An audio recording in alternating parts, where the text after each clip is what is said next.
Good evening friends, क्या हाल है? कैसे हैं आप सब? आई होप अच्छे होंगे। तो आज मैं आपको बड़ी अच्छी स्टोरी सुना रहा हूँ। ये सुरभि की स्टोरी है जो बिजनौर से हैं। ये बताती हैं कि तकरीबन 11 साल पहले इनकी शादी नेपाल बॉर्डर के करीब हुई थी। तो इनका दिल तो नहीं था वहाँ पर इतनी दूर शादी करने का, और माँ बाप भी एग्री नहीं थे, मगर लड़कों वालों ने इतना ज़्यादा ज़ोर डाला तो इनके बाप सिर्फ ऐसे ही देखने के लिए चले गए कि अगर पसंद आया तो ठीक है, वरना वापस खैर कोई बात ही नहीं। तो जब बाप घर गए हैं, उनका देखा है, उनका शहर देखा, उनका घर देखा, तो काफ़ी शानदार मकान था, पुश्तैनी बहुत बड़ा मकान था। और बताते हैं कि उनके 3 भाई थे इनको मिलाकर, और दोनों की 2 की तो शादी हो गई थी, एक यही बचे थे, और वो दोनों भी मकान से अलग रहते थे किसी दूसरे शहर में। तो सब देखकर फ़ौरन ही इनके बाप ने हाँ कर दिया। फिर इसके बाद आकर सुरभि को समझाया है तो इन्होंने भी हाँ कर दिया कि चलो घर वाले जो करेंगे बेहतर करेंगे। उसके बाद लड़के वाले कहने लगे कि हम शादी आपके शहर में रह कर ही करेंगे। उस पर भी उनके बाप ने एक अच्छा मकान, एक काफ़ी बड़ा मकान इन लोगों को दिला दिया। तो तकरीबन 15 दिन पहले ये लोग आ गए। अब बताते हैं कि काफ़ी पैसा खर्च किया शादी में। फिर उसके बाद दोनों भाई शादी के तीसरे दिन ही अपनी अपनी बीवियों को लेकर चले गए। तो बताते हैं इनके बाप को भी बड़ा ख़राब लगा, मगर इसलिए नहीं कहा कि शायद इनका घर का कोई आपस का मैटर होगा, हो सकता है भाइयों में बनती ना हो, तो ज़्यादा दखल देना सही नहीं समझा। फिर उसके बाद बताते हैं कि देखते देखते 1 महीना गुजर गया, 1.5 महीना गुजर गया। तो फिर सुरभि भी कहने लगी कि ये तो जाने का नाम ही नहीं लेते और ज़रा सा भी जिक्र नहीं करते वहाँ पर जाने के लिए, अपने शहर में या मकान में जाने के लिए। तो बताते हैं कि उनके बाप ने बड़ी हिम्मत करके सुरभि की सास से कहा कि यहाँ अभी कब तक रहने का आप लोग का इरादा है, तो हमें बताएं ताकि हम उनसे बता दें मकान मालिक से। तो सुरभि की सास ने कहा कि अभी हम 1-2 महीना यहाँ पर और रहेंगे। तो ये चीज़ बताते इनके बाप को अच्छी नहीं लगी। फिर उसके बाद वापस आए, उसके कहा कि कहीं ऐसा तो नहीं कि हमारे साथ कोई धोखा वगैरह हुआ हो। तो सब ने कहा कि नहीं, ऐसा तो नहीं हो सकता, मगर इनके बाप को बड़ी बेचैनी थी, रात भर सोए नहीं। सुबह अपने एक रिश्तेदार को लेकर फिर से दूल्हे के शहर निकल गए, और फिर उसके बाद फिर वह उन्हीं के मोहल्ले में पहुँचे हैं। तो इंक्वायरी किया तो सब ने यही बताया कि नहीं, ये मकान उनका पुश्तैनी है। तब जाकर बताते हैं कि इनके बाप के जान में जान आई। खैर वापस चले आए। जब वापस चले आए तो फिर इसके बाद बड़ी खुशी खुशी फिर लड़के से कहने भी लगे कि अगर ना हो तो कहो एक मकान तुम्हें कहीं और कोई सस्ता दिला दे। तो लड़के ने कहा कि नहीं, इसकी ज़रूरत नहीं, हम इसको अफोर्ड कर लेंगे। तो इनके बाप ने कहा कि बेटा क्या बात है, तुम अपने इतने बड़े मकान में, इतना बड़ा वो मकान है तुम्हारा, वहाँ शिफ्ट क्यों नहीं होते? यहाँ मुफ्त में तुम्हारे पैसे जा रहे हैं। लड़के ने भी कहा कि हाँ, जब टाइम आएगा तो शिफ्ट हो जाएंगे। खैर उनकी सास सुन रही थी। बताते हैं कि सास का उस टाइम बहुत बुरा सा मुँह बना। खैर 8-10 दिन के बाद सास ने कहा कि अभी हम वहाँ पर नहीं जाएंगे, अभी हम यहाँ पर और रहेंगे 2-4 महीना, थोड़ा सा टाइम हो जाए तो हम चले जाएंगे अपनी बहू को लेकर। तो बाप ने भी कहा कि ऐसी क्या बात है कि आप इतना टाइम लगा रही हैं, कुछ छिपा रही हैं क्या हमसे? आप अब हमसे मत छिपाएं, जो भी है हमें बताएं ताकि हम उसका आपको हल बताएं। उन्होंने कहा कि देखें, सही बात है, आपसे छिपाना नहीं चाहिए। हम उस मकान में इसलिए नहीं जा रहे हैं कि हमने अपने 2 बेटों की शादी की और दोनों बहुओं को अलग अलग, एक शादी जो है तकरीबन एक बेटे के 2 साल पहले की, एक बेटी की 2 साल बाद की, और दोनों बहुएं उस मकान में डर गईं। वो बताती हैं कि उनको कोई चुड़ैल वगैरह दिखाई देती है, कोई शय दिखाई देती है, तो वहाँ रुकने के लिए तैयार नहीं हुई।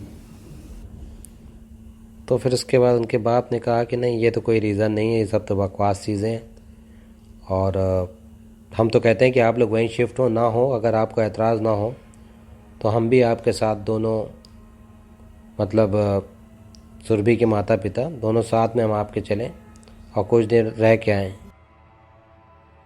तो सुरभि के हस्बैंड ने फ़ौरन हाँ कर दिया।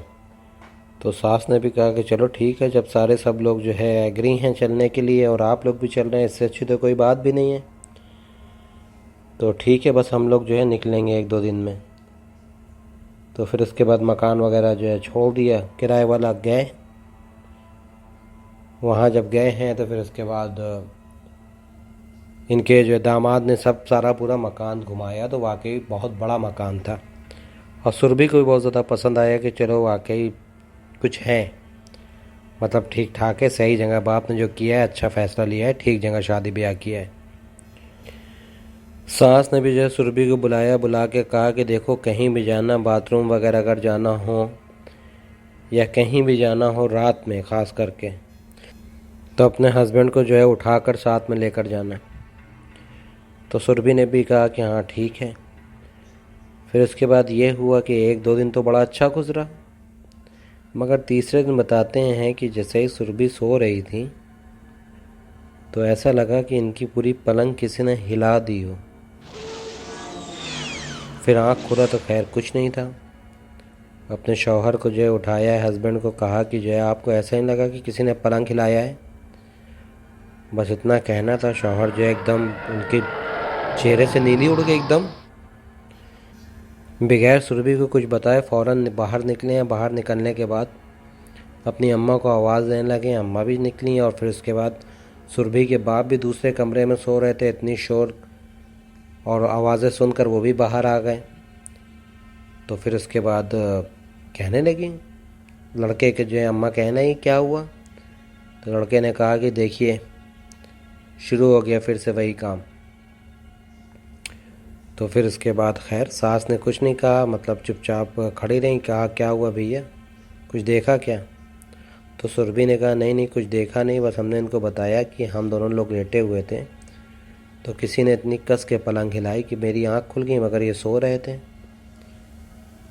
तो फिर उसके बाद सास ने कहा कि देखो इसीलिए हम यहाँ पर नहीं आ रहे थे, और आप लोगों के कहने पर आए तो देखो अभी 2-3 दिन ही गुजरा है और सारी हरकतें शुरू हो गई।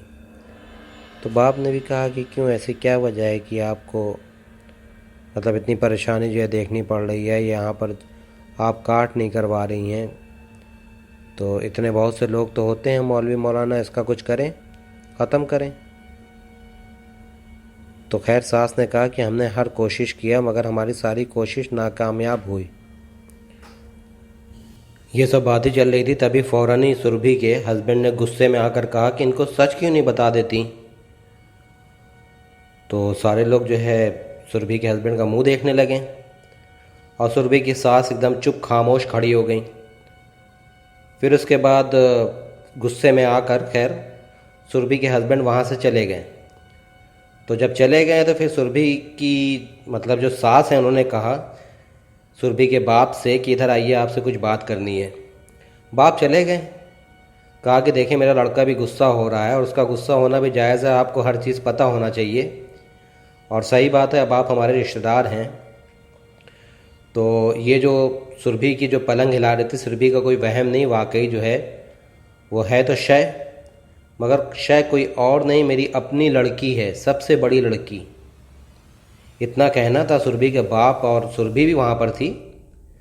सबकी हालत ख़राब हो गई, कहने लगे कि ये क्या है, कैसे, मतलब समझ नहीं आई। तो उन्होंने कहा कि देखें यहाँ पर इसी कमरे में सामने वाले उसकी डिलीवरी हो रही थी, उसी टाइम में जो है उसको अचानक पता नहीं क्या हुआ कि सब कुछ नॉर्मल था, मगर जब एकदम एक बार की तड़पने लगी, आंखें बाहर निकालने लगी, कहने लगी कि देखो सामने कोई खड़ा है, कोई खड़ा है।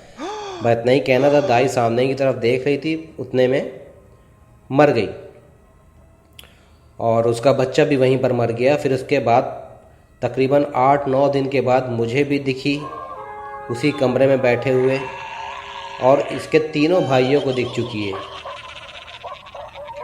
सुरभि के बाप बड़ा परेशान हो गए, कहने लगे कि पता नहीं हज़म होने वाली बात तो है नहीं, मगर आप बता रही तो भाई सच ही होगा, तो इसका हल क्या है? कहने लगा अब आप बताइए, आपको तो हमने सारी बात बता दिया है, अगर कोई बेहतर हल है आपके पास तो हमें बताएं, हम इससे छुटकारा पाना चाहते हैं।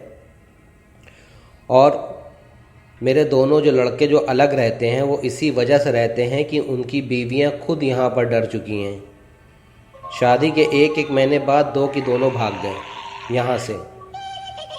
एक बहू को मेरे जो है इतना ख़तरनाक उसके साथ हुआ कि उसको धक्का दे दिया छत के ऊपर से, उसका पैर भी टूट गया था शादी के तकरीबन 15 दिन बाद ही। इसीलिए हम यहाँ पर सुरभि को लाना नहीं चाह रहे थे। मगर बस आप लोगों की एक ज़िद थी। हमने कहा कि कहीं ऐसा ना हो कि मेरे लड़के का जो है घर ख़राब हो जाए या लड़का मुझे भी छोड़कर चला जाए, हम अकेले जाएंगे कहाँ। तो इसलिए हमने आपको सारी बातें बता दी। तो फिर उसके बाद खैर सुरभि के बाप ने कहा कि चले हम देखते हैं हम क्या कर सकते हैं आपके लिए। अब ये लोग सारे लोग परेशान हो गए, बाप भी परेशान हो गए कि भाई हम यहाँ कब तक रहेंगे, हो सकता है कि 4 दिन रहें 6 दिन रहें। मगर अब ऐसी बात बता दिया है तो बहुत ज़्यादा परेशानी वाली बात हो गई। कहीं ऐसा ना हो कि कल को मेरी लड़की को भी कोई नुकसान हो जाए, कोई बहुत बड़ी चोट हो जाए। तो फिर उसके बाद उनके बाप ने लड़के से बात किया कि ना हो तो वहीं पर रहो, अभी सारी हकीकत पता चली है, ये तो जान के अनजान बनना है तो बेवकूफ़ी होगी। तो तुम लोग भैया वहीं पर शिफ्ट हो जाओ, इसको मकान को ताला लगाओ, छोड़ो इसे। तो इनके मतलब जो लड़का था, दामाद था, कहने लगा नहीं अब तो अब आ गए हैं, अब इसका कोई हल निकालेंगे। ये सही नहीं है कि मेरे 2 भाई अलग रह रहे हैं, हम अलग रह रहे हैं, हम एक साथ रहना चाहते हैं और हम लोगों की अंडरस्टैंडिंग भी अच्छी है। मगर अब क्या करें, उनकी बीवियां इतनी डर चुकी हैं कि रहने के लिए तैयार नहीं।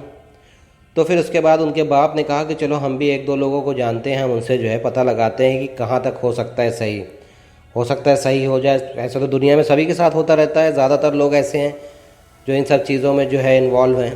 खैर सुबह हुई, पूरी रात तो जैसे तैसे ऐसे कटी। जब सुबह हुई है तो फिर उसके बाद इनके बाप फ़ौरन ही निकल गए अपने शहर के लिए।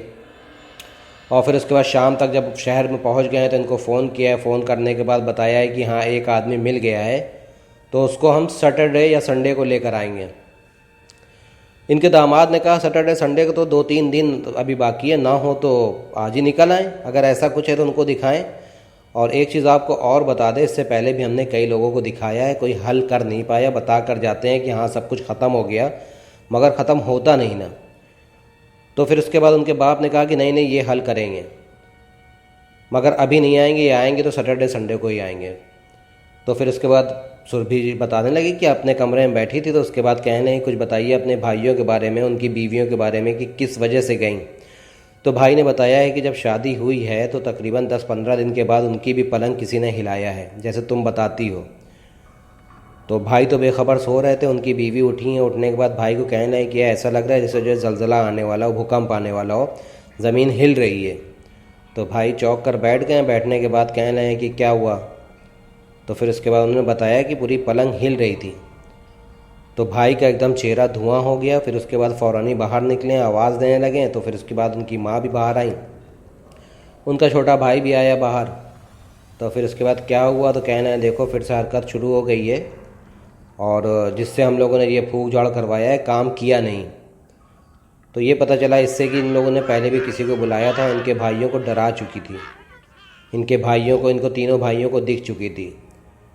तो फिर उसके बाद शादी से पहले इन्होंने किसी को बुलाया था ख़त्म करने के लिए। उसने जो 3-4 दिन भी लगाया और कुछ पैसे वगैरह भी ठीक ठाक लिए और बताया कि हाँ अभी सब कुछ ख़त्म हो गया है।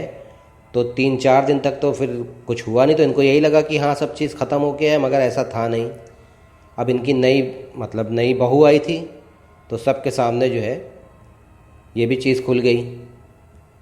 अब बड़े भाई की बीवी परेशान हो गई, पूछने लगी कौन है। तो बताया कि देखो कोई नहीं, मेरी जो है बड़ी बहन थी, यहीं पर इसी कमरे में मर गई थी और तब से हम सबको दिखाई देती है। और हम तो कहते हैं कि मकान छोड़ दें, मगर मकान छोड़ते भी नहीं बनता कि इतना बड़ा मकान हम कैसे छोड़ कर जाएँ और घर वालों को कैसे छोड़ कर जाएँ। तो खैर उसकी बात जो है बताते हैं, नई बात थी। इनकी बड़ी बहू मतलब शादी का 15-20 दिन ही हुआ था, तो कह नहीं चले ठीक हो जाएगा। फिर उसके बाद जो है फिर से जो उसको बुलाया है, कुछ ऊपर ही किया है, मगर बात इनकी बनी नहीं। इनकी बड़ी बहू जो है दिन में बताती हैं छत पर जो है गई हैं कुछ कपड़े वगैरह उतारने के लिए, और कपड़े उतार ही रही थी, कपड़े उतार कर बता रहे वापस आ रही थी सीढ़ियों की तरफ, तो इनको कहा कि किसी ने इनको धक्का दे दिया सीढ़ी से।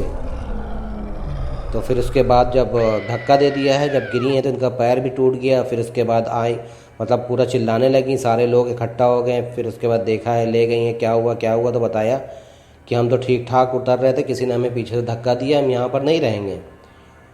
तो फिर उसके बाद कहना नहीं अब तुम्हारा वहम होगा, तुम्हें बता दिया गया ऐसा ऐसा है, तो तुम वहम पाल कर रखा है, तुम सही उतरी ना होगी इसलिए गिर गया। तो उसने कहा कि मेरा यकीन करें कि हमें किसी ने पीछे धक्का दिया है और जो भी हो हम यहाँ पर नहीं रहेंगे, अगर आपको मेरे साथ रहना है तो अलग रहें, हम यहाँ तो नहीं रहेंगे।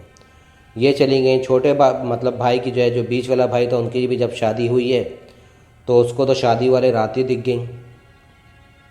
बताती हैं कि अपना गई थी बाथरूम वगैरह में, टॉयलेट में, तो फिर उसके बाद बाथरूम से जब निकल रही थी वहीं सामने ही इनको इनकी बड़ी बहन दिखाई दी। पूरा बताते हैं कि बाकायदा शक्ल देखा है, अपने असली चेहरे में दिखाई दी और चीखें मार दी उन्होंने जब देखा अचानक। तो फिर बाद में सब इकट्ठा हुए और फिर पूछने लगे क्या हुआ क्या हुआ। तो बताया कि हमें यहाँ पर एक औरत खड़ी हुई दिखाई दी, लंबी सी थी और लंबे लंबे बाल थे। तो सबको खैर यकीन तो था ही, सबको दिख ही चुकी थी, इनको भी दिख गई। तो फिर भाई छोटे भाई ने भी कहा कि भैया हम भी यहाँ पर नहीं रहेंगे, वो लोग भी चले गए। और मेरी शादी में अम्मा डेली यही कहती थी तुम लोग भी यहाँ मत रहना, कहीं किराए के मकान में रहना। मगर तुम्हारे बाप सोचते थे कि शायद हमारा मकान नहीं, यहाँ आए, इंक्वायरी वगैरह भी किया, वो सब सारी बातें हमें पता चल गई। और फिर उसके बाद अब हम यही सोचते हैं कि कुछ भी हो है तो मेरा अपना मकान, इसी को हल करेंगे। अब हम दिखे चाहे जो हो, रहना यहीं पर है, हम छोड़ कर नहीं जाएंगे अपने भाइयों की तरह। फिर उसके बाद 2-3 दिन गुजर गए, कुछ हुआ नहीं। और 3 दिन के बाद इनके बाप भी आ गए, एक किसी को लेकर, कोई बड़े जानकार आदमी थे। उन्होंने जैसे ही पूरे घर का मुआयना किया है कि कमरा देखा है, तो वैसे ही कहने लगे कि ये इतनी आसानी से जाने वाली चीज़ नहीं है, और है तो आप ही लोगों की मतलब रिश्तेदार, या जानने वाले कहें रिश्तेदार नहीं है, ये हमारी बेटी है। तो कहा कि हाँ मुझे पता है। तो कहा आपको कैसे पता? कहने ये सब चीज़ें आप नहीं जान सकोगी, ये हमारी अपनी चीज़ें होती हैं, हमें ये पता है कि आप ही लोगों का घर का हिस्सा है। खैर उसके बाद पूरा दिन गुजारा है, एक एक चीज़ एक पूरा दिन मुआयना करते रहें। फिर उसके बाद जो चीज़ें इनको चाहिए थी इन लोगों ने प्रोवाइड किया। और फिर उसके बाद ये हुआ कि भाई एक आदमी सिर्फ मेरे साथ रहेगा और बाकी अपना डेली रूटीन से जहाँ आप सोते हैं, जो कर जाना है वहाँ जाएं, कोई मुश्किल नहीं, ना कोई दिक्कत नहीं, हम हल करेंगे। तो बताते हैं कि रात में ही ये कुछ अपना कमरे में कुछ पढ़ रहे थे और सुरभि के बाप इनके साथ थे, जाग रहे थे। और सुरभि के हस्बैंड भी कहने लगे कि ना हो तो कहिए हम भी आपके साथ रहें। कहना नहीं आपकी ज़रूरत नहीं, आप जाएं अपने कमरे में आराम से सोएं। तो फिर अचानक से ये लोग अपना पढ़ रहे थे, अचानक से सुरभि की जो माँ थी उनके कमरे से बड़ी चीखने चिल्लाने की आवाज़ आने लगी। तो बताती है सुरभि कि मिनट नहीं लगा, सारे लोग इकट्ठा हो गए, सारे माँ के कमरे की तरफ गए हैं, भागे हैं। तो फिर उसके बाद देखा है एकदम कोने में, अलमारी के एकदम कोने में घुसी हुई माँ एकदम सहम कर बैठी हुई थी, डर के मारे काँप रही थी। उसके बाद उनके पास गए ये लोग, पूछने लगे क्या हुआ क्या हुआ। तो बताते हैं उनकी मुंह से आवाज़ नहीं निकल रही थी और सब तो अपने मन में ही समझ गए थे कि इनको भी दिख गया। और फिर उसके बाद पूछने लगे क्या हुआ। तो बताया कि हम तो बाथरूम गए थे, हमने देखा जब बाथरूम से हम वापस आए यहाँ पर एक औरत लेटी हुई है, और वैसे ही औरत लेटी हुई है जैसे तुम्हारी सास ने हमें दिन में बताया था। तो फिर उसके बाद सुरभि भी रोने लगी, बताने लगी हम कहाँ आ गए, हम लोग क्या कर रहे हैं, सब फालतू के काम, ये चलो भैया यहाँ छोड़कर, और हम भी नहीं रहेंगे, अगर आपको रहना है रहें, हम तो नहीं रहेंगे। तो हस्बैंड कहने लगा भाई हम तो नहीं जाएंगे, अगर तुम्हें जाना है तो बेशक जाओ। मगर फिर उसके बाद जो फूक झाड़ करने वाले आए थे, कहना है किसी को कहीं जाने की ज़रूरत नहीं, हम आपको 3 दिन में मकान क्लियर करके देंगे। और फिर उसके बाद यही हुआ कि बैठ गए अपना पढ़ने के लिए, जो भी इनसे हो सका, जितना हो सका जब पढ़ा है। और सारे लोगों को एक ही कमरे में इकट्ठा हुआ, मतलब करा है कि हम आपको सबूत भी देंगे कि देखें हम इसको अपने काबू में कर सकते हैं, हम यहाँ बुला कर दिखाएंगे। तो सुरभि बताती हैं कि शायद कोई यकीन ना करेगा, मुश्किल से 15-20 मिनट ये अपनी पढ़ाई जो पढ़ रहे थे, हम लोग अंदर डर के मारे काँप रहे थे। तो अचानक से हमें एक जैसे लाश होती है, जैसे उसके ऊपर लाश के ऊपर कफन होता है, जहाँ पर पढ़ रहे थे एकदम ठीक सामने, वहाँ पर एक पूरी लाश, सफ़ेद लाश, एक औरत दिखाई दी हम लोगों को। तो फिर उसके बाद ये अपना जो बाबा थे जो आए थे, ये अपना बात उससे कर रहे हैं कि हाँ क्या मसला है, जब तुम्हारा यहाँ पर सब कुछ ख़त्म ही हो गया है, तुम यहाँ इनको क्यों परेशान कर रही हो। तो इनको आवाज़ तो नहीं सुनाई दे रही थी, सिर्फ वो दिखी है एक बार, मतलब ये बताती हैं 30 सेकंड नहीं लगा, गायब हो गई। मगर उस बाबा को दिखाई दे रही थी, उससे कंटिन्यू बाबा बात कर रहे थे।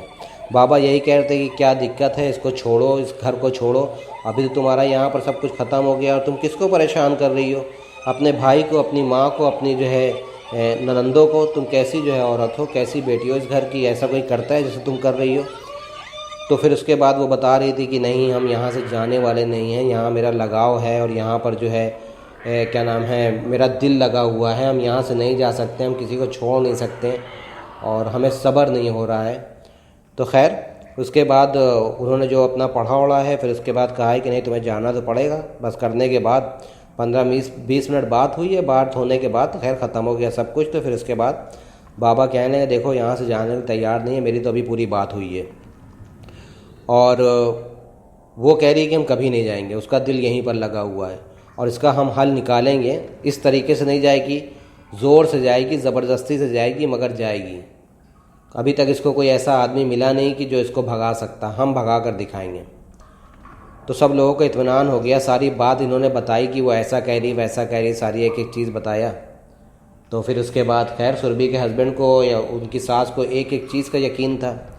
कुछ बातें ऐसी पूछी कैसी दिखती है क्या है, तो उन्होंने एकदम ठीक ठीक जवाब दिया कि भाई लंबी है, खड़े नक्शे की है, लंबे बाल हैं, ये है फलाना ढमाका, एक एक चीज़ जो है जो पूछती जा रही थी ये बताते गए। तो फिर उसके बाद कंफर्म हो गया कि हाँ वाकई इनको दिख गई है।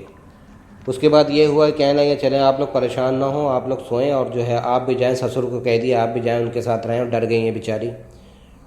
तो ससुर भी सोकर रात में बात यही कर रहे थे कि नहीं ये हल कर लेंगे, सब कुछ ठीक हो जाएगा। फिर उसके बाद सुरभि कहने लगी भाई हमें तो बहुत ज़्यादा डर लग रही है, हमें तो टॉयलेट भी जाना है मगर हम जाएंगे नहीं। तो हस्बैंड ने कहा कि उसमें डरने वाली क्या बात है, चलो हम साथ में चल रहे हैं और दिक्कत नहीं है, चलो मेरे साथ आओ। तो ये जो है टॉयलेट गई हैं। जाने के बाद खैर अपना जो है जब अंदर गई हैं तो सुरभि जो है बताने लगी कि जो चीज़ इन्होंने जो है आधा घंटा 1 घंटा पहले देखा था वो इनके टॉयलेट में इनके सामने खड़ी थी और कुछ बोल नहीं रही थी और सुरभि के मुंह से आवाज़ नहीं निकल रही थी। और यहाँ तक कि 15 मिनट 20 मिनट हो गया, उनके हस्बैंड आवाज़ दे रहे हैं क्या हुआ, क्या अभी तक निकली नहीं थी। तो जब देखा कि ज़्यादा हो गया है तो जब हस्बैंड जो है दरवाज़ा जो है मतलब तोड़ कर अंदर गए हैं, देखा है कि सुरभि जो है बताती हैं कि ज़मीन में बेहोश पड़ी थी, लेकर आए हैं। फिर उसके बाद पूछा है होश आया है क्या हुआ, तो सुरभि ने बताया कि जो है हमें फिर देखी, दोबारा देखी, यहीं टॉयलेट के अंदर थी। तो फिर बाबा कहने लगे देखो तुम नई और मतलब नवेली जो है यहाँ की दुल्हन मतलब बहू हो, तुम्हें जो है इतनी आसानी से छोड़ेगी नहीं, तुम्हें तंग तो करेगी, परेशान तो करेगी और हमें 2-3 दिन का टाइम दो, रहना तुम्हें यहीं पर है, यहाँ से जाओ नहीं कहीं, ठीक है। वो तो चाहती ही ना कि यहाँ पर कोई बाहर की कोई औरत आए या इनकी बीवियाँ या उनकी बीवियाँ यहाँ पर आए, वो अकेले रहना चाहती है अपनी माँ के साथ, वो तुम लोगों के साथ नहीं रहना चाहती। तो फिर उसके बाद माँ कहने लगे भैया कौन रहेगा, हम खुद उससे डरते हैं और आप जो है हमें इससे बस बचाएं, चाहे जैसे ही बचाएं, हमें नहीं चाहिए। अब जब मर गई है तो हमने सब्र कर लिया है और जैसे सारे नॉर्मल लोग जो है मरने के बाद मतलब लोग भूल जाते हैं, हम भी भूल चुके हैं। तो गाइस काफ़ी लंबी बात हो गई, ये सुरभि की स्टोरी थी। आगे सेकंड लास्ट पार्ट मैं आपको जो है कल सुनाऊंगा। स्टोरी बड़ी अच्छी है, सुनिएगा और मेरे चैनल को सब्सक्राइब ज़रूर करें क्योंकि मेरी काफ़ी सारी स्टोरी है जिसको आप सुनेंगे तो आपको पसंद आएगी। चलें ओके, इजाज़त दें, टेक केयर, बाय बाय।